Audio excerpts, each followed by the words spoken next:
Hi viewers, ఈ వీడియోలో మనం రాజాసాబ్ మూవీ గురించి క్రేజీ అప్డేట్ గురించి తెలుసుకోబోతున్నాం. మరి ఆలస్యం చేయకుండా వీడియోలోకి వెళ్ళిపోదాం. కల్కి 2898 ఏడీతో మరో పాన్ ఇండియా హిట్ను తన ఖాతాలో వేసుకున్నారు రెబల్ స్టార్ ప్రభాస్ గారు. ఇప్పుడు రాజాసాబ్ పై ఫోకస్ పెట్టారు ఆయన.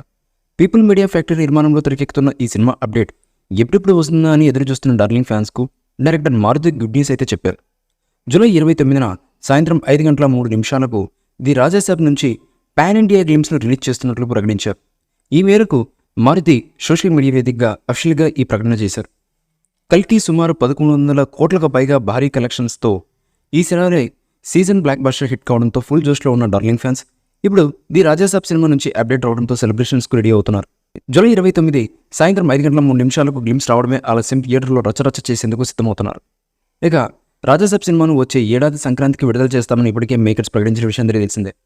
ఇప్పటి వరకు సగం షూటింగ్ పూర్తి చేసుకోగా మిగతా షూటింగ్ ఆగస్టు నుంచి పట్టాలెక్కనుంది. డైరెక్టర్ మారుతి హారర్ కామెడీ సినిమాలకు పెట్టింది పేరు. ప్రేమకథా చిత్రంతో ప్రేక్షకులను కడుపుబ్బా నవ్వించిన సంగతి మనందరికీ తెలిసిందే. ఇక భలే భలే మగడివై, మంచి రోజులు వచ్చాయి, మహానుభావుడు వంటి విభిన్నమైన కామెడీ జోనర్ చిత్రాలను తీసి ప్రేక్షకులకు దగ్గరయ్యారన. ఇప్పుడు తీసిన ది రాజాసాబ్ సినిమా కూడా హారర్ కామెడీ సినిమానే అనే టాక్ ఉంది. మరి ఈ సినిమాలో ప్రభాస్ గారిని మారుతి ఎలా చూపిస్తారోనన్న ఫ్యాన్స్ ప్రేక్షకులు ఈగర్గా ఎదురు చూస్తున్నారు. మరి ప్రభాస్ గారిని మారుతి గారు ఎలా చూపిస్తారన్నది తెలియాలంటే సినిమా రిలీజ్ అయ్యేంత వరకు వెయిట్ చేయక తప్పదు. ఈ మూవీపై మీ అభిప్రాయాన్ని కామెంట్ బాక్స్లో తెలియజేయండి. ఈ వీడియో మీకు నచ్చితే లైక్ చేయండి, షేర్ చేయండి, కామెంట్ చేయండి. మరిన్ని అప్డేట్స్ కోసం మన ఛానల్ని సబ్స్క్రైబ్ చేయండి. అలాగే పక్కనే ఉన్న గంట సింబల్ని గట్టిగా టంగ్ టంగ్ అని కొట్టేసేయండి.